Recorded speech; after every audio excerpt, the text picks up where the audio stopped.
Un momento, ¿sí? Alguna vez lo dije, pero lo voy a explicar más despacito. Fíjense muy bien. Hace unos 3 o 4 años participé en una investigación. Voy a contestar tu pregunta y la de muchos.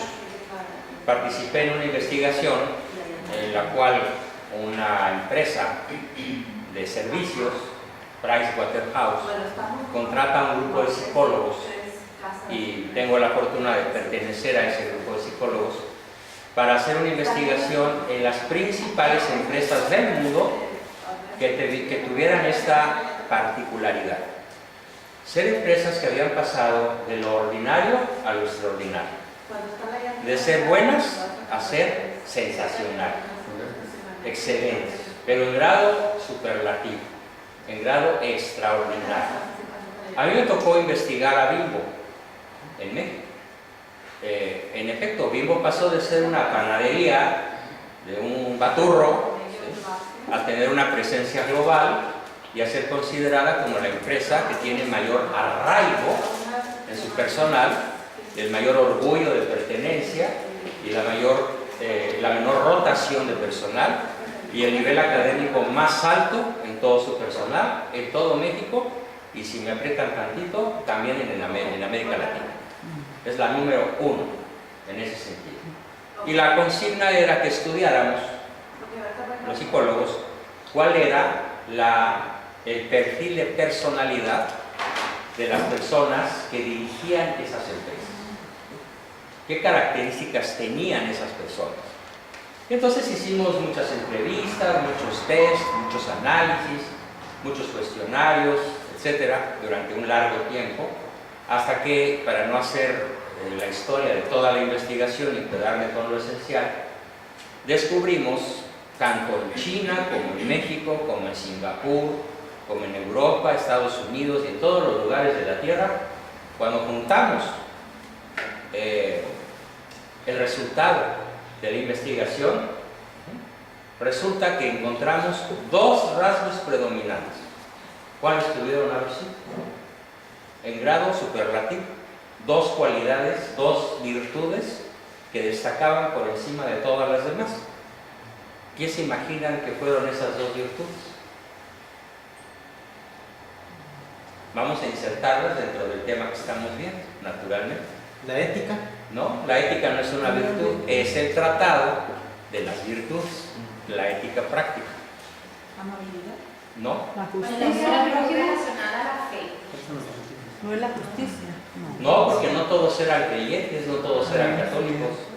Eran buenas personas y en cierta forma podría decirse que eran católicos por aquella figura que se contempla en el catecismo de la Iglesia Católica, que se llama bautismo por deseo, que es cuando una persona, por ejemplo un chino, me acuerdo muy bien de un chinito, que en su vida había oído hablar de Cristo o del Dios de Occidente. Él era ateo incluso del budismo, pero era una persona que se guiaba por la ley natural, como ser humano, como hijo de Dios, aunque él no se reconociera así, él se guiaba por una conciencia recta. Entonces él goza de algo que desde hace como 300 o 400 años legisla la Iglesia, que se llama bautismo por deseo, que es el bautismo que no es de agua, no fue una pila, un bautisterio, nadie le echó el agua en la cabeza y le dijo yo te bautizo, sino que su conducta está ordenada al bien, ordenada a la verdad, a la belleza y a la unidad. Y ese personaje, ese chinito, también tenía las mismas características de don Lorenzo Servitje. ¿Cuáles son las 2 características a las que me estoy refiriendo? Porque a algunos de ustedes les puede salvar el pellejo, la vida y la empresa en la que están. Determinación. Por ahí va. Honestidad. ¿No? Perseverancia, paciencia. Por ahí va. Pero la palabra es más fuerte que perseverancia. Eficacia. No, Coraje. Voluntad, no. valentía. Se parece. A ver, anótenla, por favor. En sus hojitas, ¿no? Es una parte, no es de la templanza, es de la fortaleza. Esa fue la segunda, la que está ahorita como cerquita de ella. Pero la primera, ¿cuál fue? Prudencia. Acción. La justicia. Determinación. La primera fue humildad. Ella lo dijo. Lo dijiste. No lo escuché, perdón, Yurieli. Muy bien, De acuerdo. muy bien. La humildad. ¿Y cuáles son las características de una persona humilde? Enseñable. Desde el punto de vista de lo que estamos aprendiendo, es una persona que sabe que no sabe, Que reconoce. que reconoce que no sabe, que reconoce que no puede, Que tiene un problema. que reconoce que está incompleta, que reconoce que nació para aprender, Reconoce que le falta Dios. reconoce que le falta algo que a veces no sabe cómo se llama. Yo también. Miren, algo verdaderamente sorprendente, uno de los investigadores, era otro investigador mexicano, y él nos platicó en una conferencia introductoria que esa característica, no he dicho la número 2, pero la 1 sí, la tuvieron solo 2 personas en toda la historia del México precortesiano. Solo 2 reyes tuvieron la característica de la humildad. ¿Quiénes fueron? Obviamente no eran antropófagos, como todos los demás reyes. Isabel. No, reyes en el México precortesiano. Ah, ok. La reina Isabel estaba en España y estos estaban en el acá. ¿Agustín de Iturbide? No, ese era antropófago. Moctezuma se comía a sus paisanos. Le servían la carnita, la carnaza, pero de humanos. Decía la barbacoa. La barbacoa, pero no de vaca, además no había vacas, nada más había humanos que comían. A ver, bueno, ya lo que no lo saben, se los transmito. Fue el rey Netzahualcóyotl, el rey poeta, el rey que combatió para que en su nación, en su pueblo, no hubiera antropofagia y no hubiera sacrificios humanos. ¿Cómo se llama? Netzahualcóyotl. Netzahualcóyotl. Para un venezolano es ahorita está en Chile. Netza, N-E-Z-A, Netza. Hual con U. H-U-A-L Muy bien. C-O-W. Netzahualcóyotl. Y su hijo, ¿cómo se llamaba? Netzahualpil. Y con doble L. Netzahualcóyotl y Netzahualpil. Estos 2 sujetos que gobernaron la nación tlaxcalteca mucho antes de la llegada de Cortés, sembraron en el pueblo tlaxcalteca la idea de un solo Dios. Y los tlaxcaltecas no eran caníbales. Y los tlaxcaltecas, en medio de 200 tribus que sí lo eran, sobre todo los aztecas, tenían la característica de servir al prójimo.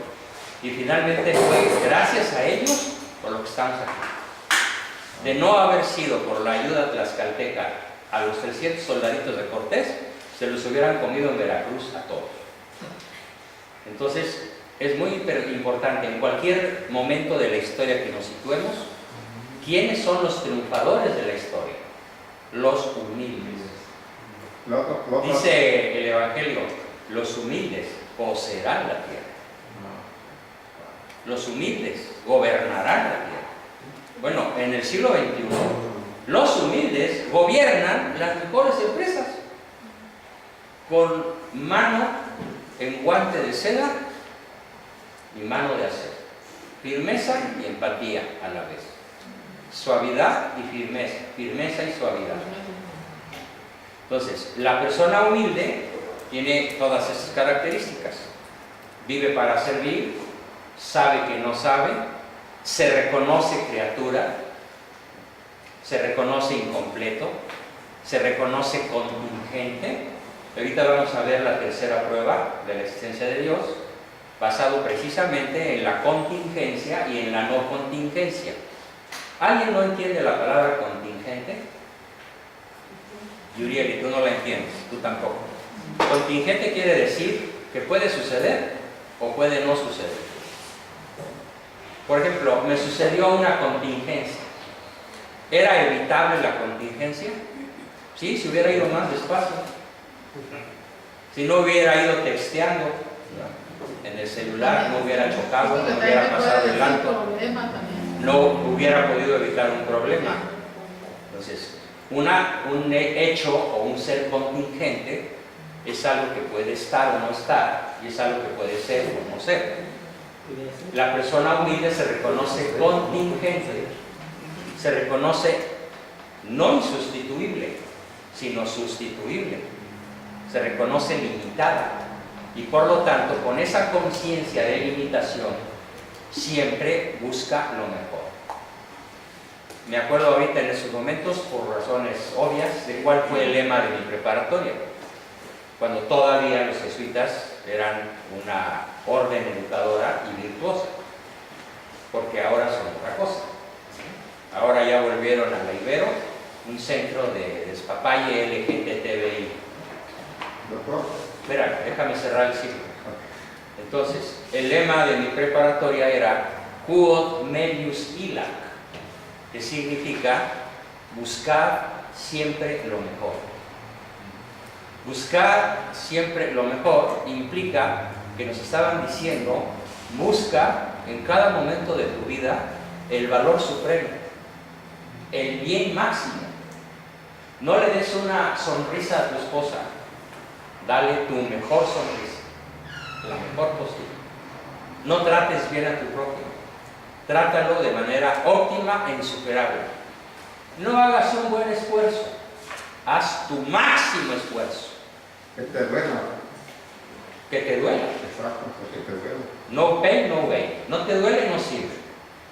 Por ejemplo, algunos aquí presentes pues están siguiendo la línea del menor esfuerzo, porque no tienen el hábito de hacer ningún esfuerzo. Ya aprenderán en su momento, pero hay que empezar de alguna manera. ¿Cuál fue la segunda característica? ¿Puedo pedirlo? Me imagino, para otra discusión. ¿No sería la gratitud? No era el número 2. No, servicio entra en humildad. Bueno, les cuento una anécdota. Un amigo mío fue a Japón. Bueno, no era un amigo, era un señor que ya murió, mucho mayor que yo, que tenía una empresa, pero era mi alumno. Y en una sesión muy parecida a esta, contó qué le pasó en su viaje a Japón. Llegó a Japón y se puso a pasear por el centro de Japón, de Tokio, donde hay edificios maravillosos, inteligentes, y de pronto le llamó la atención un edificio como de 50 pisos, todo de cristal transparente y acero, y vio a un viejito en la entrada, pelo blanco, su piochita blanca, barriendo la entrada del edificio.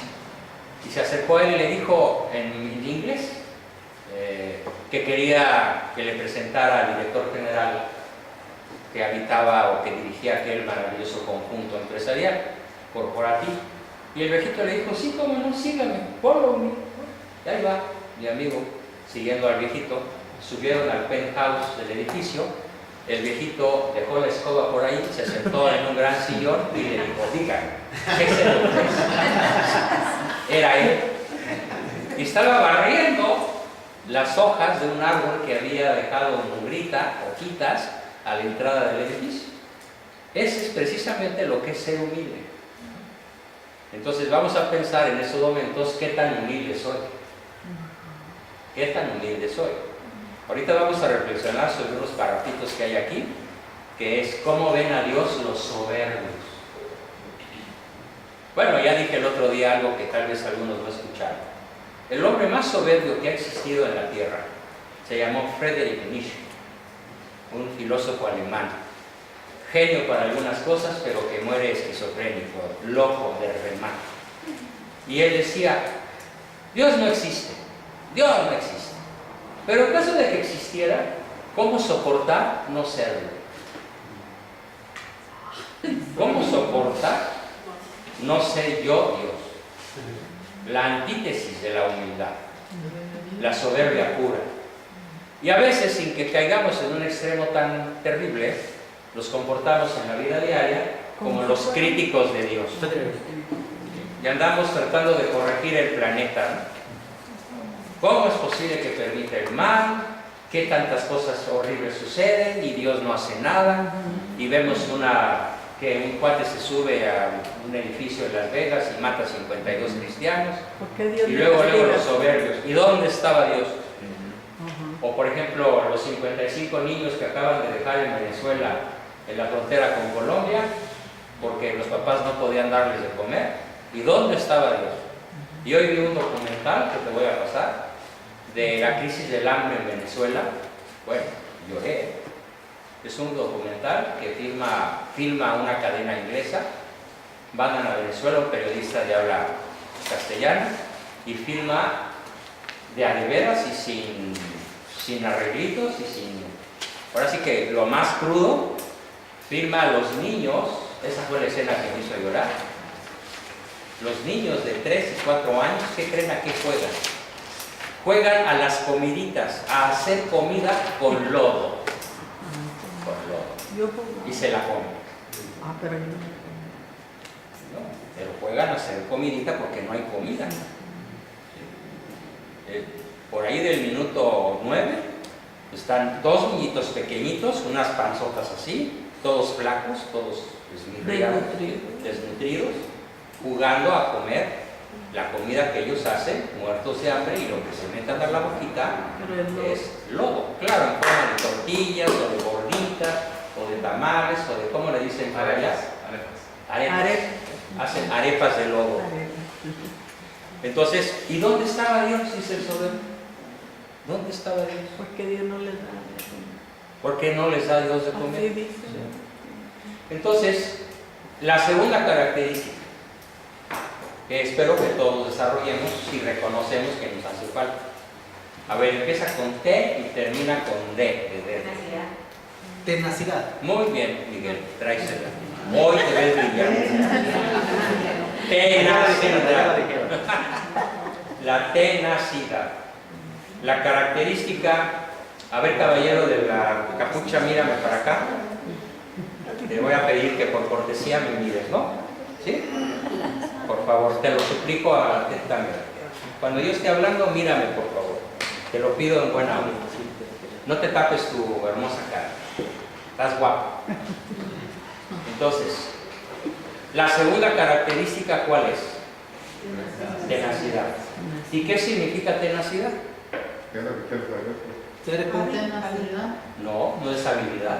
Tenacidad es fuerte. Está firme. Hacerlo una y otra No vez. rendirse, no rendirte en lo que estás haciendo. ¿Qué hacen unas tenazas? Aprietan. Y no sueltan. O sea que no se den por vencidos. Sí. Una persona tenaz. Bueno, les platico algo, No no tiren por la presumir, toalla. sino porque es un hecho. En mi mundo particular, mis hijos, mis nietos, mi esposa, me dicen el bulldog. Ya llegó el bulldog. Pero no porque ladre, sino porque desde muy pequeño mi rasgo principal de personalidad es que donde muerdo, no suelto. No suelta la... Eso es una característica del bulldog. Entonces, una persona tenaz, donde muerde, no suelta. Es la segunda característica de una persona que puede llevar una empresa de regular o buena a extraordinaria. Si no hay tenacidad aunada a la humildad, no triunfamos. Pero en razón de que una persona es humilde y tenaz, para lograr bienes materiales, para lograr fama, riquezas, honores, placeres, dinero, no. Una persona humilde y tenaz, también observamos esto, es una persona que busca un bien tan grande, tan enorme, tan gigantesco, tan contundente, que se puede decir que toda su vida está regida por la búsqueda del absoluto. Y el absoluto, en un lenguaje menos elegante, se llama Dios. Se llama Dios. Bien. Entonces, la búsqueda del absoluto es lo que yo les pido a todos que caracterice el resto de su vida. Si no son humildes, si no somos humildes y no somos tenaces, cualquier empresa puede fracasar. El estudiante, el ama de casa, la esposa, la mamá, el papá, el empresario que está empezando un proyecto, ¿sí? El jefe de familia, el jefe de una corporación de 500,000 de personas como Mitsubishi Corporation, o el dueño de una tortería en la esquina que cobra, el que vende y el que despacha, y es el mismo. Se necesita humildad y tenacidad. Pero el punto de partida, en lo que estamos viendo en estas sesiones, es el reconocernos criaturas, reconocernos hijos de Dios.